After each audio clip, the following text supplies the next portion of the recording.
Hello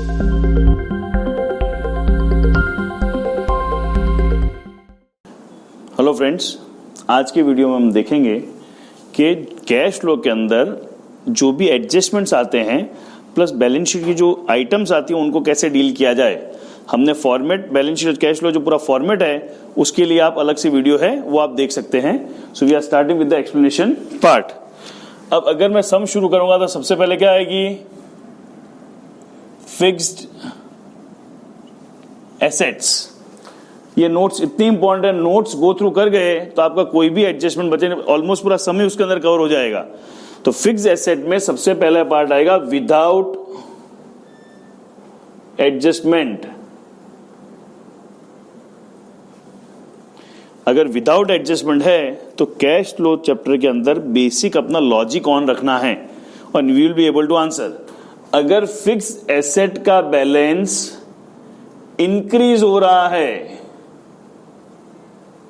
what that means, fixed asset का balance increase हो रहा है, व्हाट दैट मीन्स, उसका मतलब हुआ हमने एसेट क्या की, परचेज। फिक्स्ड एसेट का बैलेंस तभी बढ़ेगा और परचेज किया तो उसकी इफेक्ट कहां जाएगी, इन्वेस्टिंग में से माइनस। इन्वेस्टिंग में से क्या होगा, माइनस। क्लियर है। अगर वही फिक्स्ड एसेट डिक्रीज हो रही है, so what that means, decrease जब होती है तो हमारे पास दो ऑप्शन है, मैं उसको सेल भी मान सकता हूं, उसको डेप्रिसिएशन भी मान सकता हूं। बट अगर कोई इंफॉर्मेशन नहीं है, we will always assume it as a depreciation. और अगर वो डेप्रिसिएशन है तो उसकी सेकंड इफेक्ट कहां पे आएगी, इट विल बी ऑपरेटिंग में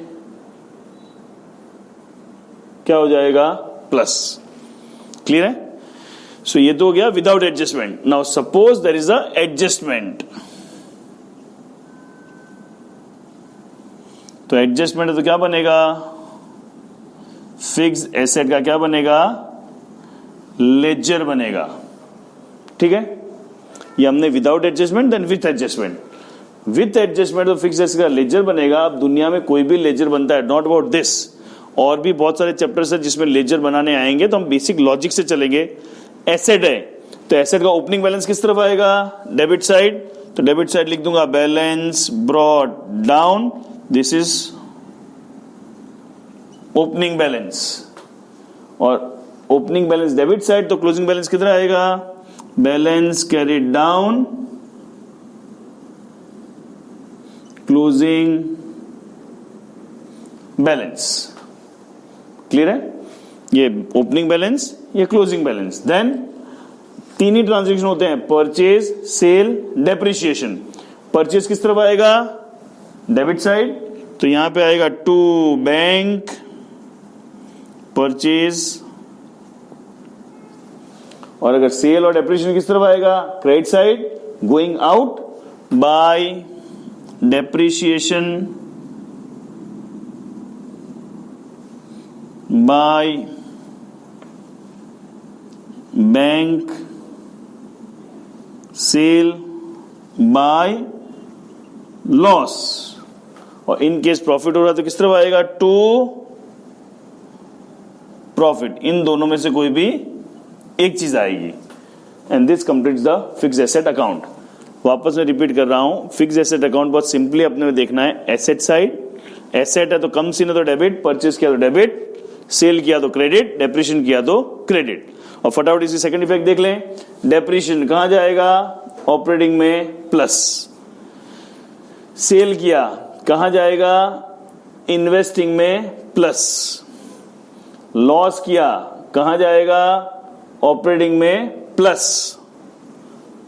परचेज किया कहां आएगा, इन्वेस्टिंग में माइनस। और प्रॉफिट है वो ऑपरेटिंग में माइनस। क्लियर है।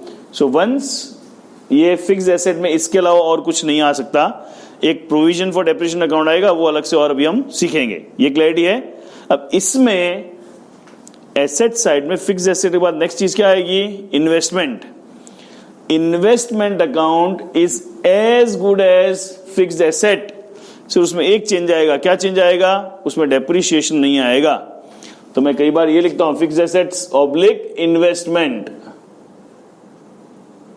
चेंज क्या होगा, जब इन्वेस्टमेंट होगा तो डेप्रिसिएशन नहीं मानेंगे, डिक्रीज होगा तो उसको हम क्या मानेंगे, सेल। कब मानेंगे, जब इन्वेस्टमेंट है, मतलब फिक्स्ड एसेट की जगह इन्वेस्टमेंट है तो डिक्रीज होगा तो इन्वेस्टमेंट डेप्रिसिएशन तो हो नहीं सकता, तो उसको हम क्या मानेंगे, सेल।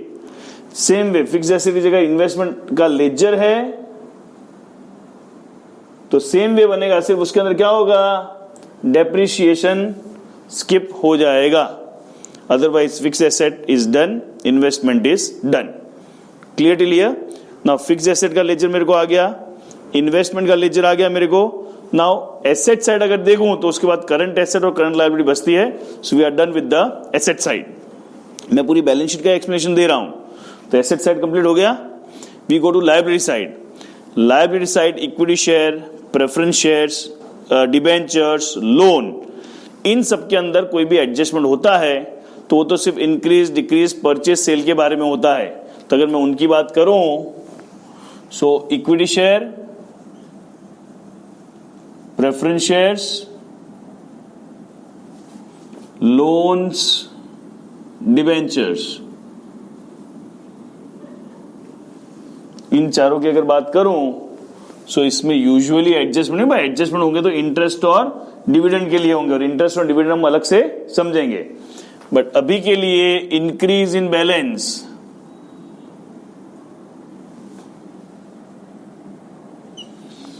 इंक्रीज इन बैलेंस का मतलब क्या हुआ, हमने शेयर या डिबेंचर क्या किए, इश्यू किए, और इश्यू किए तो पैसे आए, तो ये क्या हो जाएगा, इन्वेस्टिंग सॉरी इक्विटी, ये सब कुछ किसमें जाएगा, फिनांसिंग में, प्लस पैसे आए। उसका उल्टा डिक्रीज इन बैलेंस,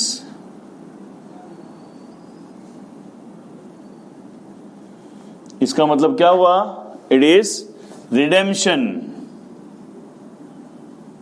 या उसको मैं कहता हूं रीपेमेंट, और इसका होगा फिनांसिंग में minus. Are with me? Clear है? श्योर? और इसके अंदर जो भी एडजस्टमेंट होगा उसकी इफेक्ट किसके ऊपर आएगी, इंटरेस्ट और डिविडेंड के ऊपर। वो पॉइंट हम अलग से समझने वाले हैं। नेक्स्ट कम्स अप इज, अब मैं लायबिलिटी साइड की बात करूं तो इक्विटी हो गया, प्रेफरेंस हो गया, लोन हो गया, डिविडेंड हो गया। उसकी बात आता है current assets and current liability, sorry current liability, और करंट लायबिलिटी वर्किंग कैपिटल के अंदर चला जाएगा। बट उसके अंदर एक इंपॉर्टेंट पॉइंट है जो कंफ्यूज करता है स्टूडेंट्स को, वो क्या है, प्रोविजन फॉर टैक्स।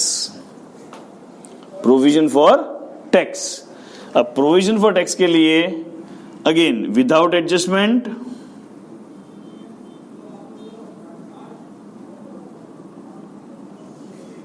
तो विदाउट एडजस्टमेंट होगा तो क्या होगा, ओपनिंग बैलेंस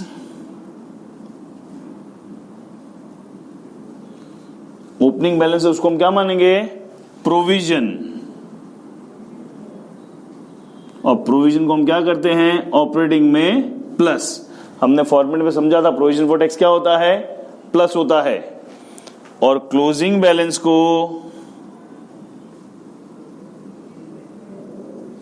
हम मानेंगे टैक्स पेड, और टैक्स पेड होता है क्या होता है, ऑपरेटिंग में से माइनस। क्लियर है? और अगर इसके अंदर एडजस्टमेंट है तो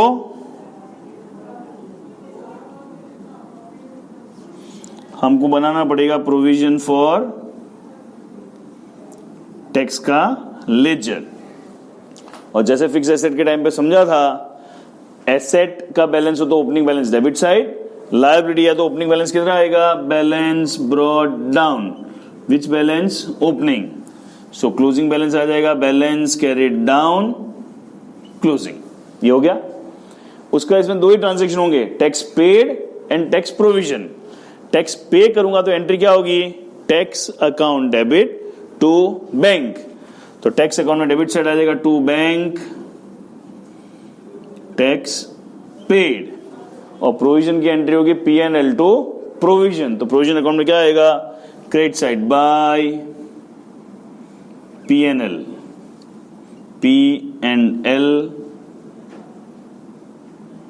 प्रोविजन। क्लियर है? ओपनिंग क्लोजिंग बैलेंस की कभी कोई इफेक्ट होती नहीं है। क्लोजिंग पेड है वो कहां आ जाएगा, क्लोजिंग की जगह पे।